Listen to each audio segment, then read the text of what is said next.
Bueno, y en la jornada de hoy de alguna manera se espera una reacción ya del grupo político que aparte de haber hecho muchas declaraciones, también hoy en el Parlamento se quiere presentar y se va a presentar, lo van a hacer la diputada, una de ellas, la Katia González, que está en comunicación con nosotros, hablando un poco de la situación que se plantea hoy en día con esta situación en el norte del país.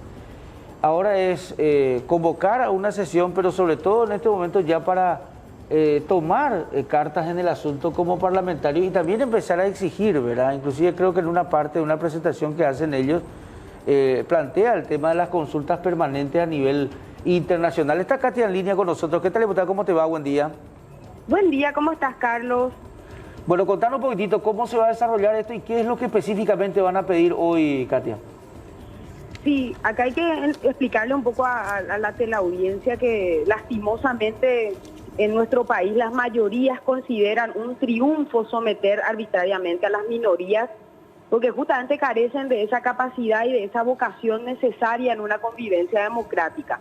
El miércoles pasado, ustedes recordarán, tras varios intentos fallidos de debatir acerca del escenario en el norte del país, que cambió radicalmente en horas de la tarde, agravándose, ¿verdad?, tras el secuestro de don Oscar, el joven Adelio Mendoza, y sin olvidar a los compañeros agentes de policía Adelio Morínico y don Félix Urbieta, por culpa de esta mayoría caprichosa que actúa de una manera absolutamente antidemocrática, no pudimos realizar un debate serio y respetuoso.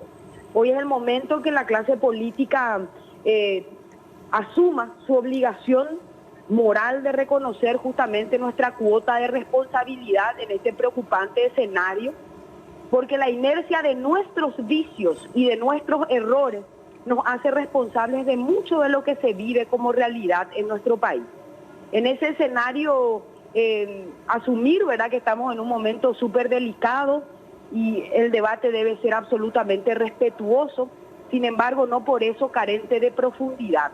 Y hoy vamos a proponer justamente un proyecto de resolución en donde 5 puntos, Carlos, se proponen reafirmar como Cámara.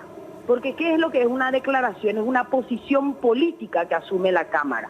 1, obviamente, se repudia enérgicamente las acciones del autodenominado Ejército del Pueblo Paraguayo. 2, se exige al Poder Ejecutivo todos los esfuerzos posibles para equipar y adecuar nuestras Fuerzas Armadas con el objetivo de combatir y de eliminar al EPP, rescatando con vida a los secuestrados.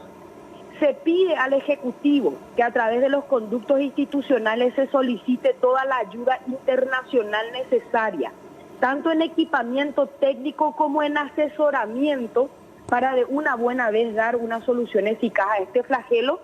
Y el tercer punto, efectivamente, es la transparencia y el control del presupuesto y los gastos realizados por la FTC.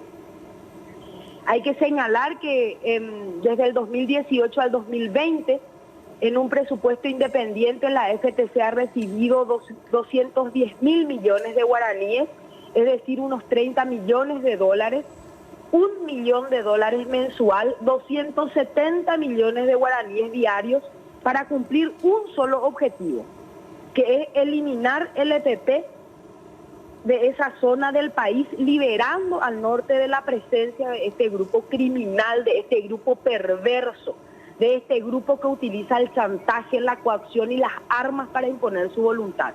Entonces hay que empezar a escrutar un poco.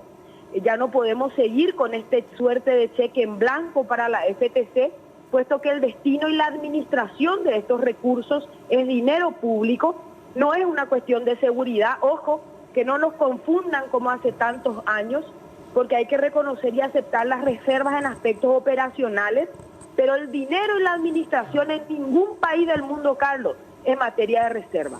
Ellos tienen que decir qué compran, qué les falta, cómo se manejan, porque hay denuncias muy graves de propios militares y policías que están en estas filas, enlistados en la FTC, que hace rato han dicho que ha quedado por el peaje mucho de lo que le correspondía a ellos, justamente por un modo operandi de los altos mandos.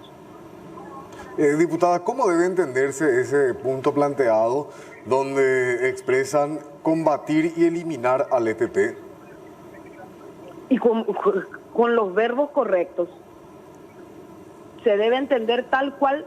Acá no hay ninguna palabra utilizada, digamos, al desgaire. Es una posición política y el Estado paraguayo tiene que realizar esos esfuerzos para que realmente de una buena vez esta criminalidad que azota al norte del país, y que no es solamente el EPP, María. Acá también está la presencia, es una simbiosis absolutamente perversa que somete al subdesarrollo a esa zona del país, porque es una zona riquísima en suelo, en un montón de características, digamos, de la geografía, sin embargo que vive y se debate entre la presencia de grupos armados como el EPP, los narcotraficantes, los guardias privados, ¿verdad? Y así no se puede continuar. Realmente nosotros necesitamos del Estado protección social para la zona. Ha fracasado y hay que evaluar justamente la estrategia, la reconfiguración estratégica, sin ningún tipo de concesión, este proceso y estos resultados de la gestión gubernamental en el norte del país. Y ellos tienen la obligación de explicar hoy por razones humanitarias, porque realmente la prioridad debe ser rescatar con vida a Adelio, a don Denis, a Edelio y también a don Félix, pero por eso no se piden, considerando inoportuno, cambios radicales, pero eso no significa que no podamos ya de una buena vez que el Estado rinda cuentas un poco de qué es lo que está haciendo en el norte del país y qué pretende seguir haciendo. Diputada Katia González, muy amable, muchas gracias. No, por favor, un abrazo.